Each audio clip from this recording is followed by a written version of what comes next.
hali ya hewa tunamshukuru Mwenyezi Mungu mpaka sasa hizi inaendelea vizuri, na kama ambavyo tulisema iwe mvua iwe jua, ngoma kesho itapigwa kunako uwanja wa CCM Kirumba.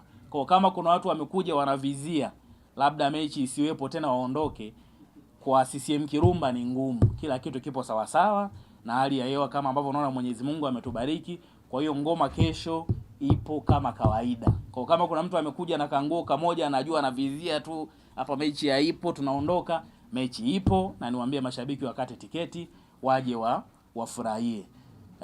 Baada ya kusema hayo, mambo mengine ambayo sio ya kimpira siwezi kuyajibu na sitoyaongea. Niseme tu sisi klabu ya Pamba Jiji tumejiandaa vizuri kuhakikisha alama 3 kesho zinapatikana kunako uwanja wa CCM Kirumba. Ndio maana nikasema pamoja na ubora wa klabu ya Simba, pamoja na uwezo wa wachezaji walionao, lakini hii ni yetu.